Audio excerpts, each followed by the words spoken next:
Hello, everybody. We're going to do kind of summarize some ideas that I've been hinting at in previous videos, just making them a little bit more concrete, mostly with an example. Because, like I said, this is some ideas that we have kind of hit already.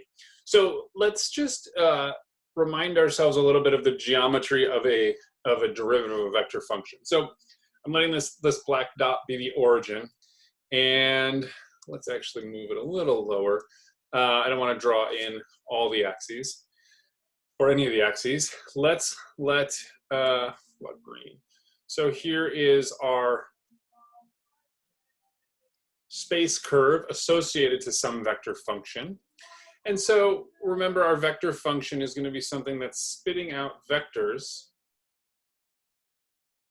that point at this curve at various places. So for instance, this might be the vector function r of t, and then a little while later we get r of t plus h, right, if we wait some time. And if we are to take the difference between these two vectors, we'll get a vector between them. So that would be r of t plus h minus r of t. And if we were to scale that vector, so I'm trying to draw it right on top of it, this would be the vector r of t plus h minus r of t divided by h, right? So I'm assuming that h is small here, so when I divide by h, I'm actually making everything bigger. So I've drawn it as a bit bigger, right? And this was our notion of the derivative, right? Or at least this is the derivative before, if we have a before a limit, right? If we actually take the limit, r prime of t, which is just the limit as h goes to 0 of that little construction we just made up there, right? We get this thing that we call the tangent vector. I'll draw it in here, something like this, okay? This would be our r prime. So let's just go back though to this light blue vector, r of t plus h over minus r of t over h. If we think about what this thing is,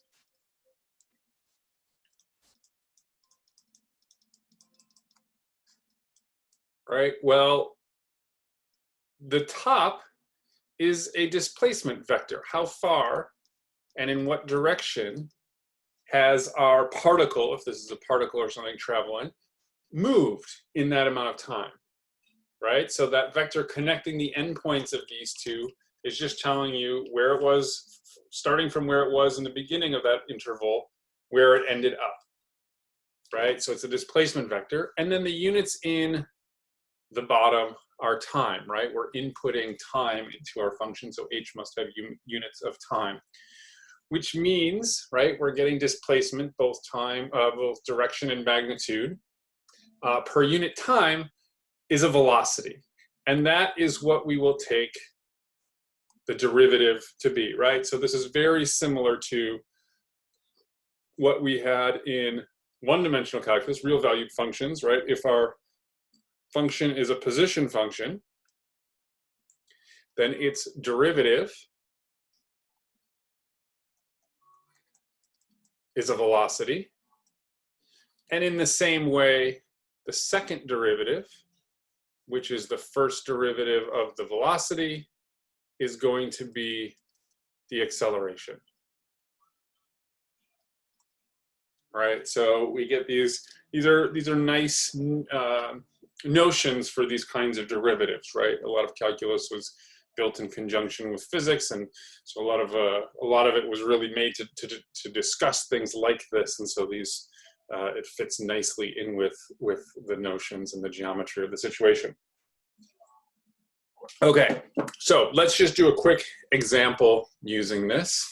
So for instance, if I have the vector function, let's look at a familiar one, r of t equal to cosine of t, sine of t, t, then its velocity, which is the first derivative is just negative sine of t cosine of t 1,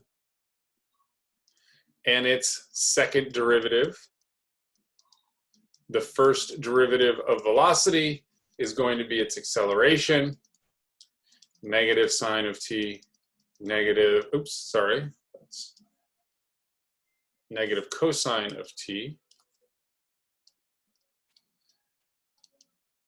negative sine of t, and 0. Okay, and it's just that simple, right? It's exactly the same relationship that we had in previous earlier portions of calculus.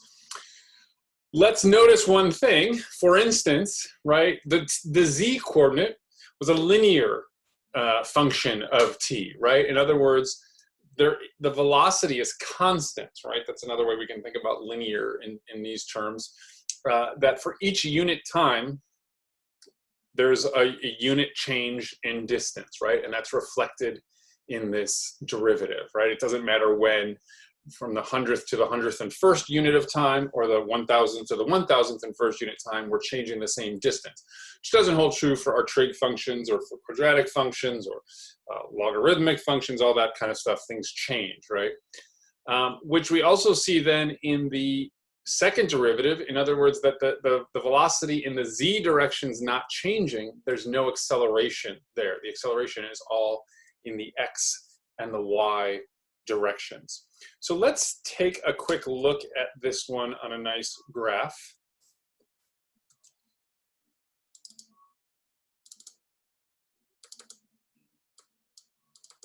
There we go. Okay, so here is our, oops. All right, here is our function. I've graphed it in GeoGebra. Again, it looks like a circle when we look at it from the top. I've put a little point on here. I'm calling R0 that I can move around. All right, so that's a little point traveling along this space curve. Notice, let's start turning on some vectors. Here's the function itself, a vector that points at points on this curve. If we were to look at it from above without the z information, it's just rotating around. Now let's add in the velocity, which we have known as the tangent vector. So that's this red vector. So let's look at it first from this view. We see that it's always pointing, right, in this tangent direction to the path, at least from above it is. And if we look at it with this z information, we still see this notion of the tangent vector, right? It's always pointing in the direction of motion. However, the direction of motion is constantly changing, right? So remember, in the z direction, nothing changes. It always goes up 1 unit per 1 unit of distance per every unit of time I scale forward, right? But in the x and y directions, it is constantly changing, right? If we, again, look from above, for instance, right now, it's pointing, oops, let's turn it this way. It's pointing, it's traveling to the right, and a little while later, it's traveling up, you know, from this point of view, then back left, then down, and back to where it started. So the direction in the x and y plane, or the x and y coordinates, is constantly changing. And so let's see what that vector looks like. Well, it's below, let's zoom in a little bit, sorry.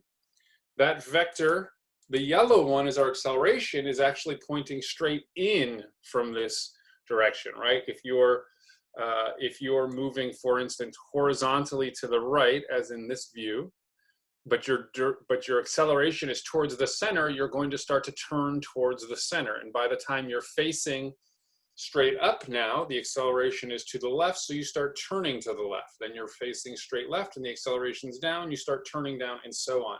And so the velocity and the acceleration conspire here to keep this thing moving around in a perfect circle, right? And in this case, the velocity or the acceleration is at least in the x and y directions opposite, right? And we could see that in the equations as well. But let's then add in, let me get back to the original view. let's add in this. Now we can see what's happening in the z direction. Notice that yellow acceleration vector is perfectly horizontal. Nothing's changing about the velocity in the z direction. So the z component is 0. It's just constantly pointing at the center of this spiral. All right, let's zoom in just a little bit. Look at it in a little more detail. So again, keep your eye on that yellow one is just pointing in at the z-axis the whole time, and it's never pointing up or down because there's no acceleration in the z direction. Okay, so that's our picture, right? Obviously the picture is different for every function. Let's do one more example using these concepts, but we're now going to go in the opposite direction. In other words, let's try a problem where, let me clear all this. Let's do a problem where instead of being given a position function, oops, sorry, a second. Let's start with an acceleration function and work backwards, right? So let's do the following. Suppose I'm given that a particle has acceleration t, e of t, e to the t, and e to the negative t. And let's suppose we know that at time 0, its velocity is 0, 0, 1. And at time 0, its position is 0, 1, 1. Okay? Now, this is a very standard kind of problem, and it makes sense. So, for instance, this might be the kind of thing a physicist would look at where a particle, they want to see, they're seeing how maybe a particle moves through a field that causes an acceleration, like the gravitational field. And so you might have information about the acceleration, right, based on some theory. And then V naught and R naught, where it is and how fast it's moving at time 0 are things you can control. You could inject, right, you're doing an experiment, you put a particle in with a certain velocity, right? For instance, this is a velocity shooting it straight up from a point in our coordinate system, right? So this is a fairly standard kind of problem. Sometimes we call them initial conditions, right? Because we know the initial conditions and then we have this information. So we're going to work backwards and see if we can come up with the velocity and position function given a of t. So what we do is exactly what we did when we were dealing with one-dimensional functions. We take antiderivatives, and recall antiderivatives, all we need to do is take the antiderivative of each component function. Okay, so for instance, we'll get t squared, oops, with a 1/2 in front, e to the t, and negative e to the t. However, we still have a constant of integration, which in this case is a vector. So this again would be t squared e to the t, negative e to the t, plus some vector c1, c2, c3. Or if we want, we could write it as 1/2 t squared plus c1, e to the t plus c2, and negative e to the negative t plus c3.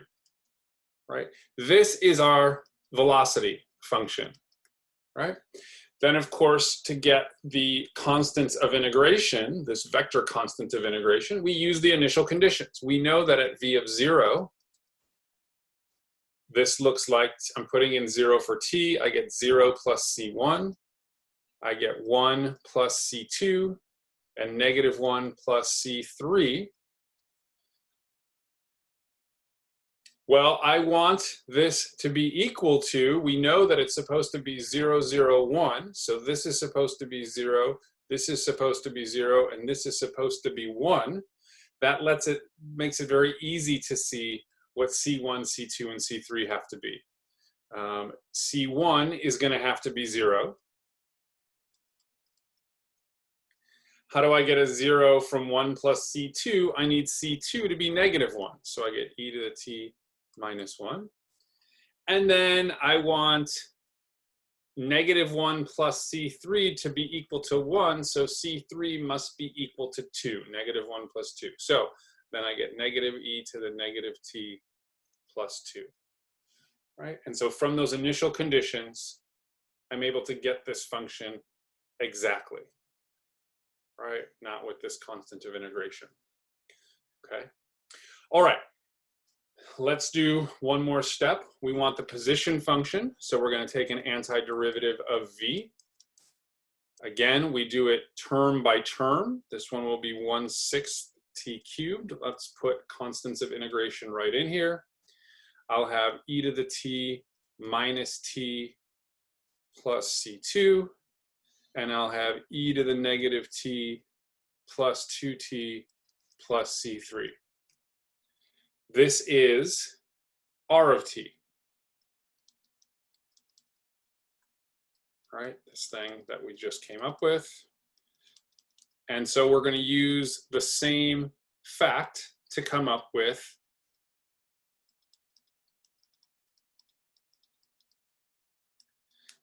these constants. I compute r of 0, and I look at this and I see, okay, that's just c1. If I put in 0 here, I get 1 minus 0 plus c2. Here I put in 0 and I get 1 plus 0 plus c3. Now again, I go to my information up here where I know that the components of these vectors are supposed to be 0, 1, 1. And it's clear to see now that the three constants of integration in this case are all 0. So now I'm able to write this function r of t, right? I have zeros for c1, c2, and c3, because without them, we already have the values we want from our initial conditions. And so my position function is 1/6 t cubed, e to the t minus t, e to the -t plus 2t, okay? And there is my position function, okay? So it's very similar to things you've probably done in previous calculus courses. We just do it more times, right? And then of course the interpretation is different, right? So that graphic we were looking in the beginning gives us an idea of how we have to think about these things. Okay, that is it for this one. Thanks everybody. I will see you next time.